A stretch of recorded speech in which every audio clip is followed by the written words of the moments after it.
Hey guys, today I'm talking about pepper plants and how to speed up their growth and maximize their production. As you can see, this plant right here, this Shishito Japanese pepper plant is doing extremely well, and you can see it's in a small pot. And I've done a lot of these tricks that I'm going to tell you, 25 of them, to maximize the production, the speed at which they develop, and their growth. This is a Carolina ghost pepper. I started it from seed. I'm going to give you a close-up of two of the peppers that are growing on there. They're called the world's hottest pepper. They may have developed one that's actually a little bit hotter on the Scoville chart now, but at the time these were developed, they were, by Guinness's World Records, the hottest pepper in the world. I'll give you a close-up of them real quick. There's one main trick that I'm going to teach you towards the end of the video about how to make a plant like this that only produces 2 peppers versus a plant like this which produces dozens and dozens of very good peppers, very healthy, and it will come back year after year. But that is a very simple trick. I'll put the link in the video to another video where I go into a lot more depth, but I'll give you a basic overview for it towards the end of the video. So guys, the first of the 25 tips I'm going to give you solutions, but I'm also going to give you the problem first. The first problem will be overwatering.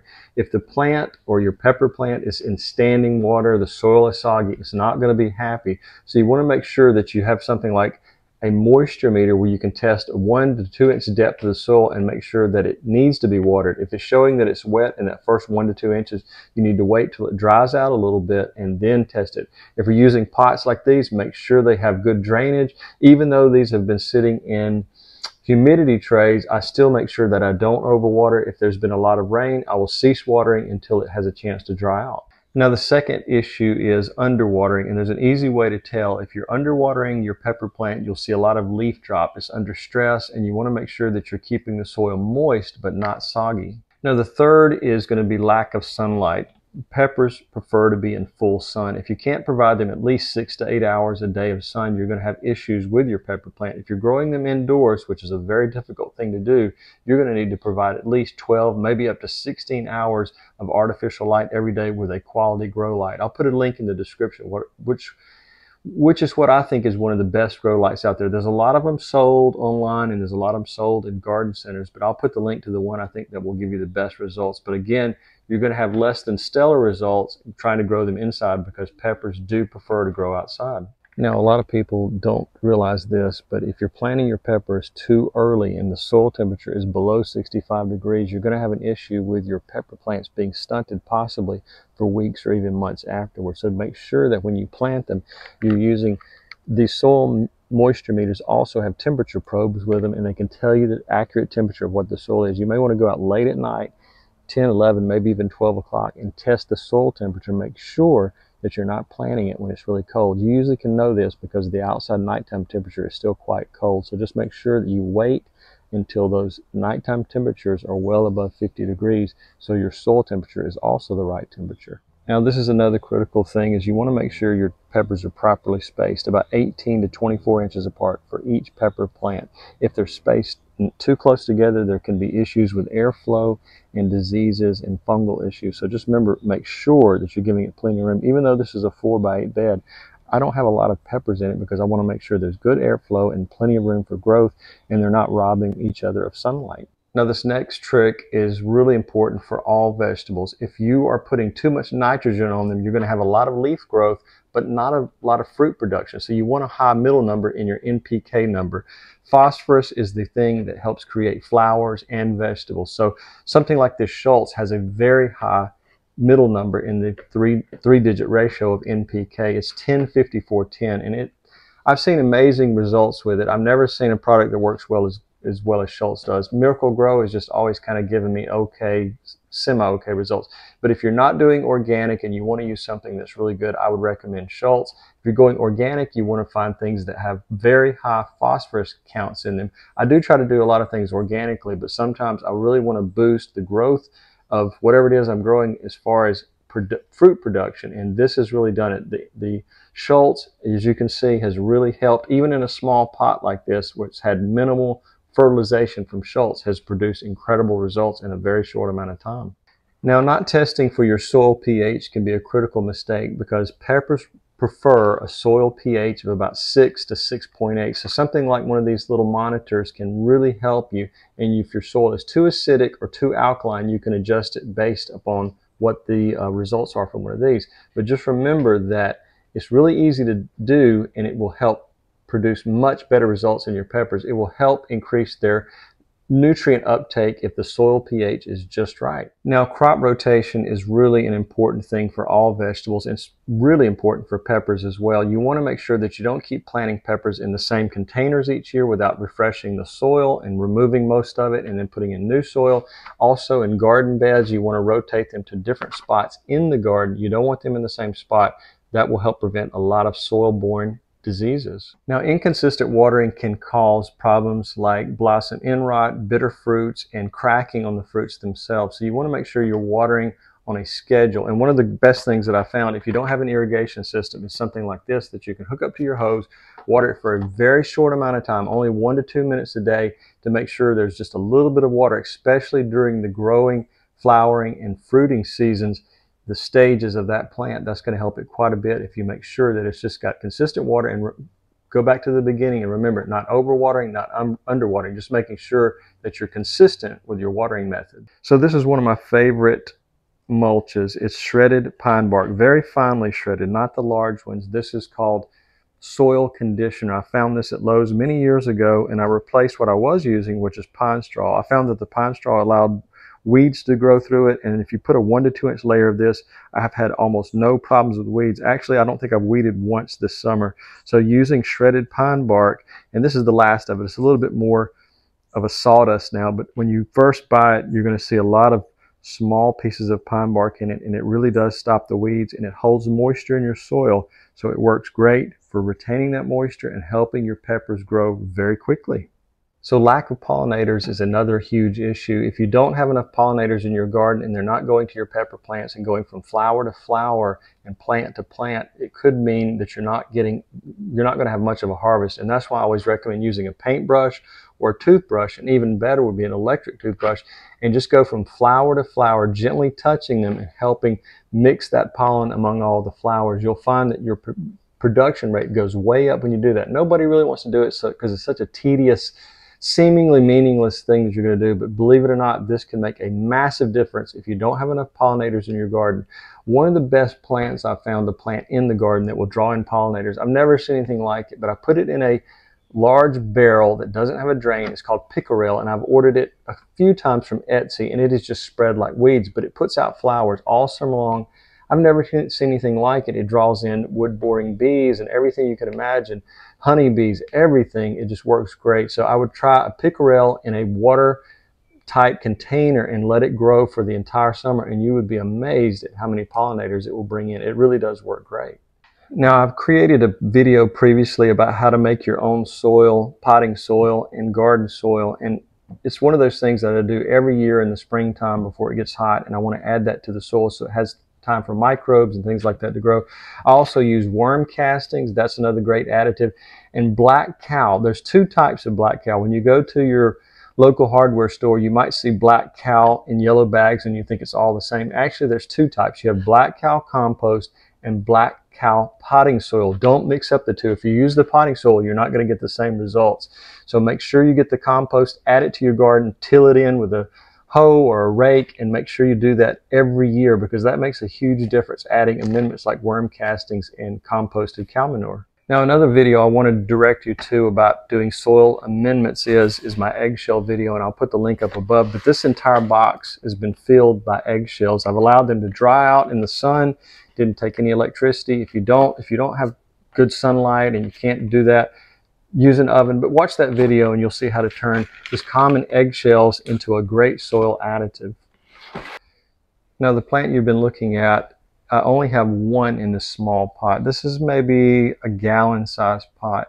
And so I would recommend that you only plant, if you are going to plan on planting these on a balcony or a patio or whatever, you want to make sure that if you have a small pot that you only put 1 plant per pot. If you overcrowd it, the soil will be quickly drained by competing plants. So you just want to make sure that you make, only if you have a large pot would you do 3 different plants in it. I'll show you my much larger pot that does have 3 plants in it. Now, as you can see, the ghost pepper here, there's 3 different plants in it. And although these plants are only 1 year, they're actually less than a year old. I started them in the springtime.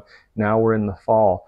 but they've done quite well. But the pot is quite a bit larger and it's irrigated on a regular schedule. So just remember that if you're wanting to put multiple plants or multiple seeds in one pot, there's going to be an issue with competition for nutrients. As you can see, these metallic trellises are actually from electricians' conduit, and I made this earlier in the year, and I made an entire video just about this. But what the point of this is to make sure that your pepper plants have support, because if they fall over, it can damage the main stem and you'll suddenly have a loss of production. So just remember, pepper plants need support because the fruits can become quite heavy.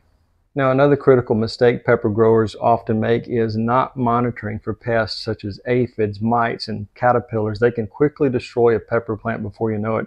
So I always recommend using dust. I like dust because it covers it, and the type of dust I use is either diatomaceous earth or even something as like Arm & Hammer can help your pepper plant survive. But use a bulb duster like this. You can get up under plants, under leaves, under stems, and this is one of the best things I've found for treating my pepper plants for aphids and other small insects.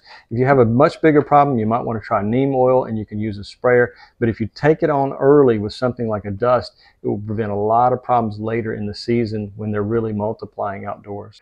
Now, currently I don't have any fungal diseases on my peppers, but it's the end of the season. I've kind of let these, I believe these were zucchini. Yeah, these were zucchinis. I let them go, and you can see there's powdery mildew all over them. So I've just kind of neglected them, and I'll be cleaning out this bed pretty soon. But make sure that you monitor your pepper plants very carefully for fungal diseases. And if a fungal disease does develop, you want to treat it right away with either a fungicide or an organic solution as well. I'll put a link to something down below that you can use that I think will knock it out very quickly. Now, one of my hobbies other than just vegetable gardening is bonsai gardening. And one of the things I've discovered about pruning is pruning stimulates growth. And when it comes to pepper plants, if you prune 25 to 50% of your leaves off, it will put that energy that's going into leaves into pepper production. So remember that if you see a lot of leaves on your pepper plant, you don't want to do this in the beginning, but once it starts producing too many leaves, cut back on the number of leaves, and it will do something like this plant and produce many, many more peppers. Now, this is the seed packet that arrived in the mail last spring for these Carolina ghost peppers. And I can tell you that one thing that people often do is they immediately take them out as soon as they start getting some warm days and put it in the garden or put it in a pot and leave it outside. You want to harden off your pepper plants. Don't immediately take them outside. Make sure your nighttime temperatures are not dipping down below 50 degrees. Probably even 60 to 65, because you want these to be hardened off before you leave them outside permanently. So allow them a day in the sunshine and then take them back into your garage or greenhouse. So it's really important that you do the process of hardening off before you just let them go outside, and then you have some damage. Even if it's not frost damage, it can be damage from cold temperatures, and it can also get the soil temperature too cold and cause stunting in the pepper growth. Now, this above me is shade fabric, and it's actually 90% shade fabric, and it helps reduce the heat in the greenhouse slightly. It doesn't help a lot because this greenhouse is always hot because we have so many other areas where sun is coming through, and I have some older shade fabric on the outside. But the point of this is to make sure that if you have extreme temperatures, like let's say 95 to 105 degrees during your summer, you may want to consider shade fabric. And that's kind of counterintuitive about sunlight, but a 50% shade fabric will work better than allowing your pepper to stay in all day sun and become damaged from heat scorch. So although peppers do like full sun and a lot of heat, there can be too much if you live in an area that gets well over 100 degrees. Now, poor soil drainage can be another issue with growing peppers, and I always add either vermiculite or perlite to the soil to allow better drainage. Even some bag soils, sometimes you open them up, if they've been out in the rain at your local garden center, they can be just soggy. So you want to make sure you add about 1 to 2 cups of vermiculite or perlite to your soil per cubic foot to help with drainage. If the soil is extremely compacted and extremely not draining properly, we have a lot of clay soils here, so this is a problem I often encounter. That's why I went to raised garden beds, because our soil quality in our ground area is so poor. So doing soil amendments and adding something like this to help with drainage will make a huge difference in your pepper production. So everybody remembers to do this when they plant whatever it is they're planting. They remember to fertilize initially when they plant, but also another critical time to fertilize is when you see flower development and fruit starting to form.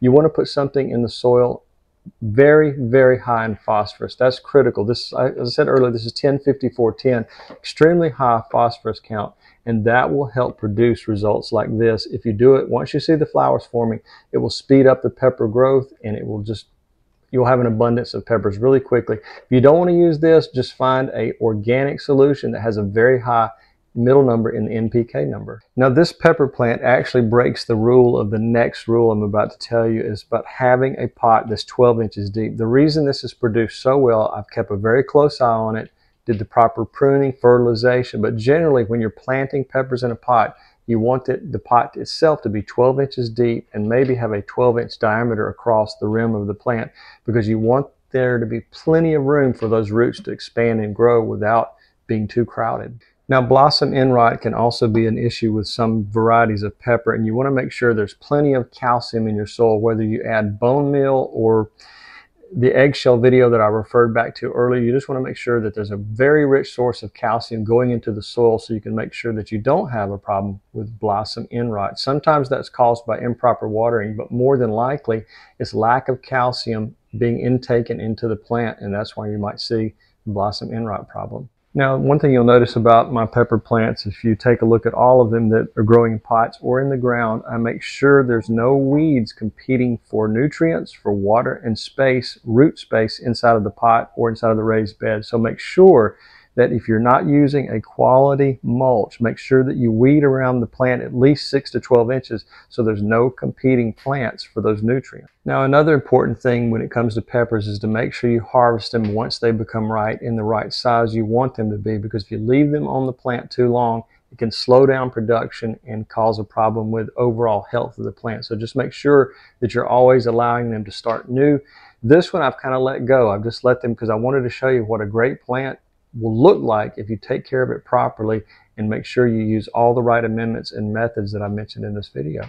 Now, I mentioned at the beginning of the video I was going to tell you the biggest secret about allowing a pepper plant to explode with this kind of growth and this kind of production is overwintering. Overwintering a pepper plant can be incredibly beneficial to your pepper production. Sometimes a pepper plant may not produce well the first year, but if you overwinter it the second and third year, it can be incredible. After 3 years, sometimes they can lose their vigor and they've kind of lived their entire lifespan. So just remember, overwintering is really critical.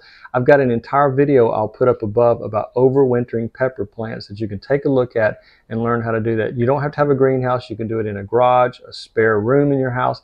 Just make sure you're monitoring it and don't allow it to dry out while you have it indoors. So guys, I want to say thanks so much for watching. And if you have a question or a comment you want me to respond to, generally I filter my comments by subscribers because I get so many comments and questions, it's almost impossible for me to answer them all. So if you do have a question or something you want me to respond to, please become a public subscriber first, then leave your question. It's just one of those things. I don't have that many hours in a day and I've got a massive garden to take care of. So guys, I really appreciate it and thanks for watching.